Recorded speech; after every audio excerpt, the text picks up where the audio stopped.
Facebook account কেউ search করলেও খুঁজে পাবে না। হ্যাঁ, এমনই একটি ছোট্ট ট্রিক্স রয়েছে যেটি আজকের ভিডিওতে আমি দেখিয়ে দেবো।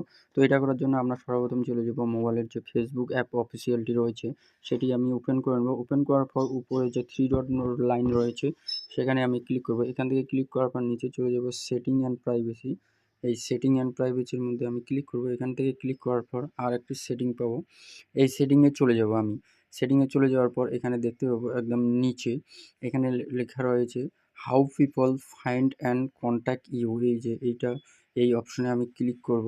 তো এখানে ক্লিক করে ঢুকে গেলাম আমি। এখান থেকে ঢুকে যাওয়ার পর আমি দেখতে পাবো এখানে নিচে রয়েছে do you want search engine outside Facebook to link to your profile. তো এটা যদি আমরা ডিসেবল করে দিই তাহলে আমাদের ফেসবুক প্রোফাইলে আর শো করবে না, আর যদি ইনেবল করে দিই তাহলে আমাদের ফেসবুক প্রোফাইলটি শো করবে। তো ভিডিওটি যদি ভালো লাগে তাহলে অবশ্যই লাইক এবং